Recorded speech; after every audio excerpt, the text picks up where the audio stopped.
सर्दियां आते ही मूंगफली चिक्की की सभी को याद आने लगती है और आप बाजार से खूब खरीद कर लाते होंगे। तो आज मैं घर पर ही झटपट से मूंगफली चिक्की बनाना बताऊंगी सारे टिप्स एंड ट्रिक के साथ, जिससे आपकी चिक्की एकदम क्रिस्पी क्रंची बनेगी। बहुत से लोगों की जो चिक्की होती है ना, एकदम नरम पड़ जाती है और एकदम च्युइंगम की तरह खिंचने लगती है, तो वो चीज़ आपकी बिल्कुल भी नहीं होगी। मैं आपको कुछ सीक्रेट टिप्स बताऊंगी जिनको आपको फॉलो करना है और आपकी चिक्की बनेगी बिल्कुल मार्केट जैसी क्रिस्पी। तो आइए देखते हैं। सबसे पहले हमने यहाँ पर एक कढ़ाई रखी है, आप नॉन स्टिक या एल्युमिनियम की कोई भी ले सकते हैं। यहाँ पर मैंने लिए हैं 2 कप मूंगफली के दाने, ये कच्चे दाने हैं। तो सबसे पहले इन मूंगफली के दानों को हम भूनेंगे। अब भूनते हुए मैं आपको कुछ बातें बताना चाहती हूँ। अगर आपके पास भुनी हुई मूंगफली रखी है तो आप डायरेक्टली भुने हुए दाने ले लीजिएगा, तो आपका ये समय बच जाएगा, यानी कि आपको मूंगफली को भूनना नहीं पड़ेगा। हम भूनते क्यों हैं? सबसे पहला रीज़न ये है, इसका जो छिलका होता है, जब तक कच्ची मूंगफली रहेगी ना, इसका छिलका आप छीलेंगे तो नहीं निकलेगा, वो इतनी तेज़ी से चिपका रहता है। भूनने से इसका छिलका उतर जाता है। दूसरी चीज़, इसका टेस्ट भी अच्छा हो जाता है, यानी कि इन दानों में एक सौंधापन आ जाता है जो कि चिक्की में बहुत ज़रूरी है। तो चलिए इसको हम 4-5 मिनट तक लो फ्लेम पर भून लेते हैं। छिलका तो आप इसको थोड़ा ही भूनेंगे ना 1 मिनट तक, तब भी उतरना शुरू हो जाएगा, लेकिन आप कम से कम 4-5 मिनट तक भूनिए, क्योंकि मूंगफली के दाने रोस्ट भी हो जाने चाहिए ना, टेस्ट भी अच्छा चाहिए हमें। तो आप देख सकते हैं हल्का सा इनका कलर चेंज हुआ है और हम इसका छिलका उतार रहे हैं तो कितने आसानी से उतर रहा है। बस इतना ही हमें इन दानों को भूनना है, इससे ज़्यादा रोस्ट नहीं करना है। तो चलिए गैस को हम बंद कर देते हैं और इनको हम हल्का ठंडा होने देते हैं। बहुत ज़्यादा तो नहीं, बस इतना ठंडा कि हम हाथों से आसानी से छू सकें। अब हमने इन दानों को एक प्लेट में निकाल लिया है। अब हमें क्या करना है, इन मूंगफली के दानों के छिलकों को अलग करना है। तो इसके लिए आपके पास कई तरीके हैं। सबसे पहला तरीका, आप डायरेक्टली हाथों से इस तरह से मसल कर इसका छिलका अलग कर सकते हैं। दूसरा तरीका, एक हम साफ कपड़ा लेंगे, इसके ऊपर हम मूंगफली के दानों को डालेंगे और इस कपड़े को पलट करके हम इसको हल्के हल्के हाथों से मसलेंगे। आप चाहे तो इसके ऊपर दूसरा कपड़ा रख करके भी मसल सकते हैं, अगर आपने कपड़ा छोटा लिया है। हल्के हल्के हाथों से मसलने से क्या होगा, इसका छिलका जो है वो तो अलग होगा ही, साथ में जो मूंगफली का दाना है ना, वो 2 भागों में टूट जाएगा, यानी कि बीच से क्रैक हो जाएगा, जिसकी हमें ज़रूरत है। तो मैं आपको दिखा देती हूँ। आप देख सकते हैं किस तरह से इसके छिलके अलग होना शुरू हो गए हैं और दाने भी 2 भागों में टूटने लगे हैं। तो इसी तरह से हम इनको छील सकते हैं। चलिए मैं आपको एक तीसरा तरीका भी बता देती हूँ, ये और भी आसान है। इकट्ठे एक मुट्ठी भर करके मूंगफली के दाने लीजिए, इसको हथेली में रखिए और दूसरी हथेली से हल्का सा रब कर दीजिए। इससे बहुत ही क्विकली सारा छिलका निकल जाएगा। तो इन तीनों में से आपको जो भी अच्छा लगे आप यूज कर सकते हैं। तो इसी तरह से हमने सभी दानों के छिलके देखिए अलग कर लिए हैं। अब बारी आती है इनके छिलकों को अलग कैसे किया जाए मूंगफली से। देखिए सभी मूंगफली के दाने 2 भागों में टूट चुके हैं, 1-2 रह गए हैं, तो आप इनको चाहे तो मसल करके कर भी सकते हैं, वरना इसको ऐसे ही रहने दें, कोई दिक्कत नहीं है। अब इसका छिलका निकालने के लिए हम अपनाएंगे अपनी दादी नानी वाला तरीका। बहुत ही आसान सा तरीका है। हमारी दादी नानी इस तरह से प्लेट या थाली में किसी भी चीज़ का छिलका निकालना होता था तो उसको रख लेती थी और हल्के हल्के हाथों से इसको उछालती थी।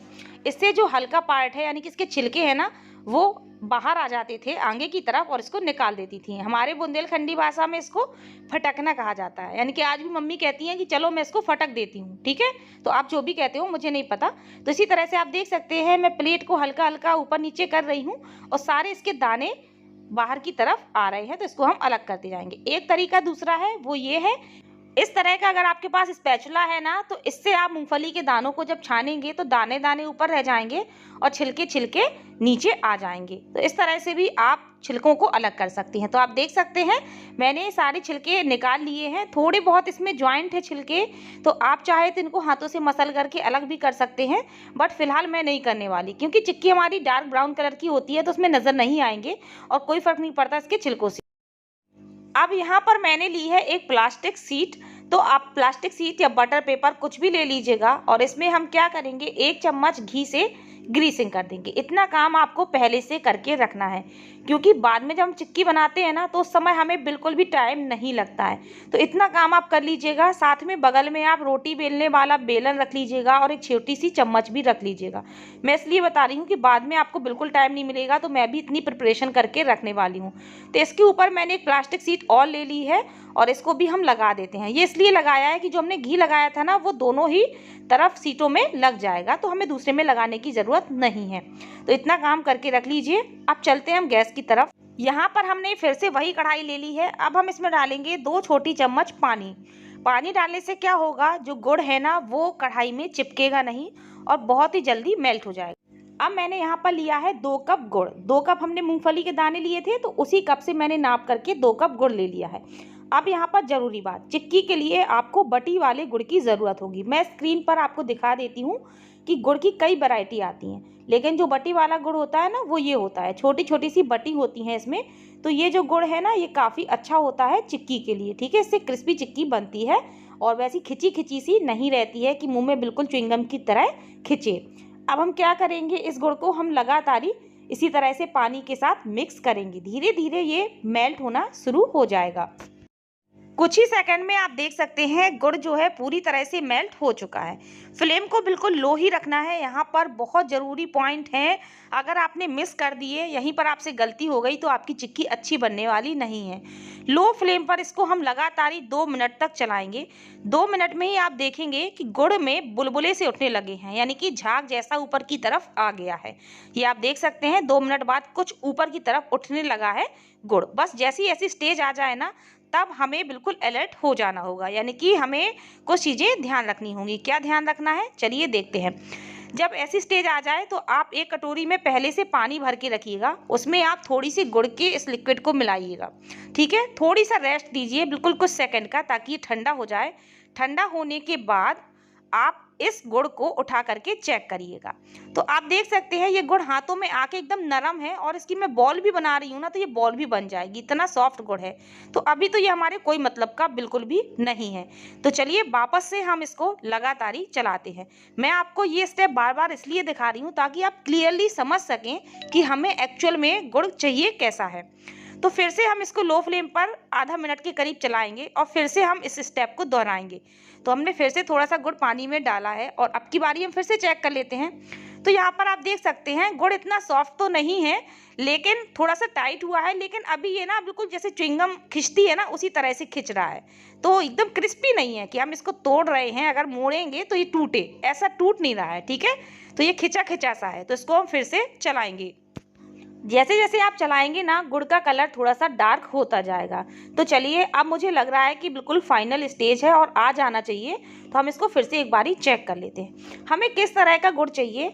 हम जब इसको उठा करके तोड़ने की कोशिश करें ना ये एकदम टूट जाए, एकदम क्रिस्पी हो जाए और टूट जाए। अगर आप सुनेंगे ना तो एक धीमी सी आवाज़ भी आएगी, जैसे कोई क्रिस्पी चीज़ तोड़ते हैं ना तो टूटने की आवाज़ आती है। बस उसी तरह से हमें ये चाहिए। तो ये देखिए इसका जो तार है ना, मैं इसको तोड़ रही हूँ तो किस तरह से ये टूट गया, यानी कि खिंच नहीं रहा है बिल्कुल।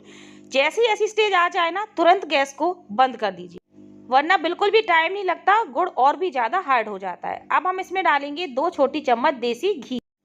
वैसे तो घी डालना बिल्कुल ऑप्शनल है, लेकिन अगर आपको बिल्कुल बाजार जैसी चमकदार चिक्की चाहिए ना तो आप इसमें थोड़ा सा घी डाल दीजिए बिल्कुल आखिरी में, तभी बढ़िया चिक्की में शाइनिंग यानी कि चमक आएगी। इतनी प्यारी सी चमक आएगी ना, अभी आप देखेंगे। पहले अगर आप घी डालते हैं तो कोई मतलब नहीं है, बिल्कुल आखिरी में डालें। अब हम क्या करेंगे, इन दानों को लगातार इसी तरह से मिक्स करेंगे। बहुत देर तक मिक्स नहीं करना है, बस इतना करना है कि अच्छे से गुड़ में मिक्स हो जाएं। तो आप देख सकते हैं ये अच्छे से गुड़ में मिक्स हो गए हैं। तो बिना देरी करे हम तुरंत ही इसको फैलाना शुरू कर देंगे, क्योंकि ये बहुत जल्दी सेट होने लगता है। तो यहाँ पर हमने जो प्लास्टिक शीट रखी हुई थी ना घी से ग्रीसिंग करके, तो इसका हमने ऊपर का हिस्सा अलग कर लिया है और बस इसको हम फटाफट से शीट में डाल देते हैं। और अब हम एक छोटी सी चम्मच ले लेंगे और इससे फैलाएंगे। तो अभी आप देख सकते हैं चम्मच में ये कितना चिपक रहा है, तो हमें चम्मच में थोड़ा सा घी लगाना होगा। तो चलिए फिलहाल मैं दूसरी चम्मच में घी लगा लेती हूँ, फिर करती हूँ। तो अब हम दूसरी चम्मच से इसको अच्छे से हल्का हल्का सा फैला लेते हैं। तो देखिए बिल्कुल नहीं चिपका आपकी बार। तो दूसरी शीट थी ना जो, हम इसको रखेंगे और हल्के हल्के से बेलन को चलाएंगे ताकि ये इवनली सभी जगह एक सी हो जाए। ऊपर कहीं मोटी कहीं कम मोटी ऐसी ना रहे, मतलब तो एक सी हो जाएगी। तो इसको हम बेल लेते हैं। बेलने के बाद इस शीट को हम निकाल लेंगे। अब आपको एक काम और करना है कि ये सेट ना हो पाए उससे पहले ही आपको चाकू की मदद से इसमें कट्स लगा देने हैं। तो अभी ये बिल्कुल नहीं जमी है, मैं पहले से ही इसमें कट्स लगा देती हूँ ताकि हम जब इसके बाद में पीसेस करेंगे ना तो हमारे बहुत अच्छे से पीस निकल के तैयार हों।